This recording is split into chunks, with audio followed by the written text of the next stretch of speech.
Welcome back to Art of Etude, so let's get right into this. Continuing with the road marathon with Caprice number 11. So what makes this Caprice interesting in my eyes is the notion that the brilliant character on display here could be enhanced by emphasizing the lyrical element. So not only that every note is enunciated well and has a purpose to play, but also is allowed to sing, albeit each in their own respective ways, but sing.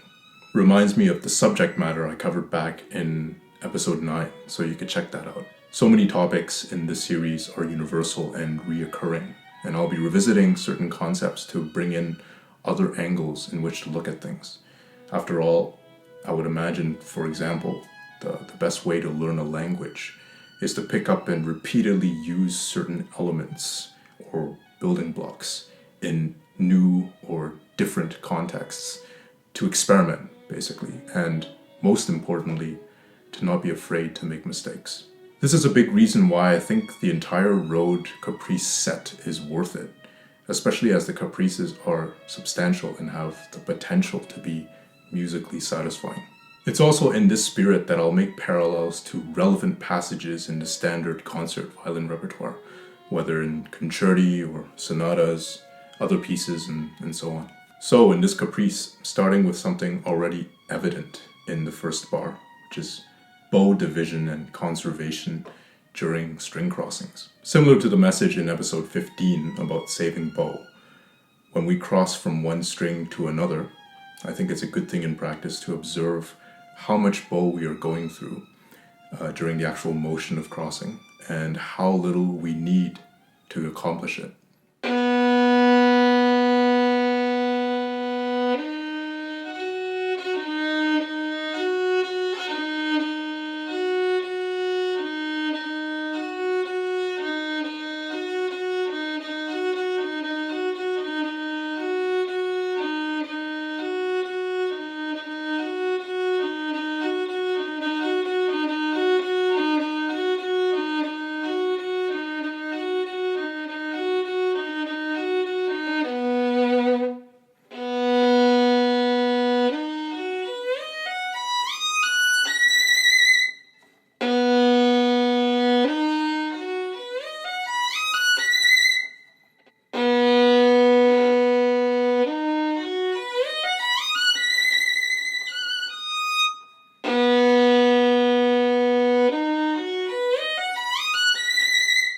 The efficiency of bow use during the string crossing motion can really be of use in runs that contain more notes and perhaps where we would want to convey a strong sense of momentum or direction.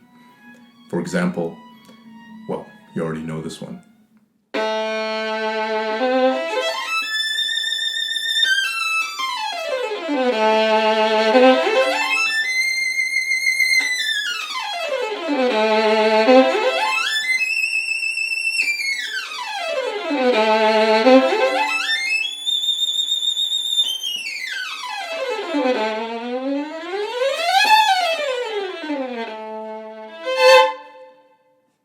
And here are more examples in Yizai.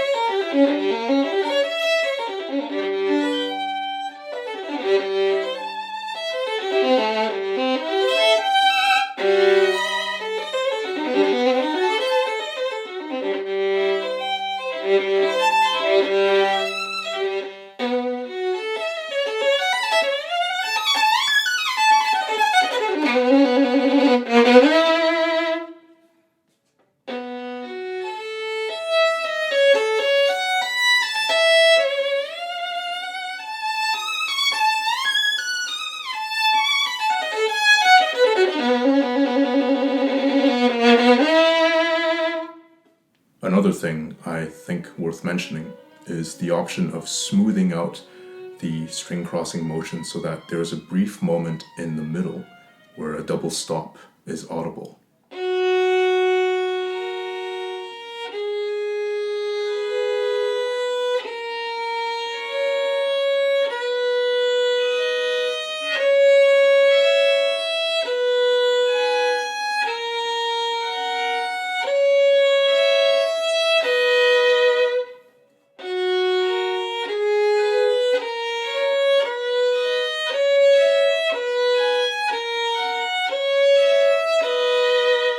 In many cases, coupled with the way in which we can build momentum within a bow stroke, like what we covered in the last episode, this can be quite a good expressive tool, especially when mixing it up between a more gradual string crossing or a more articulated one. Okay, that's it for today. Thank you for watching, and as always, please like and subscribe to my channel if you enjoyed this video and would like to follow along in this marathon. And feel free to leave any questions you might have in the comments below.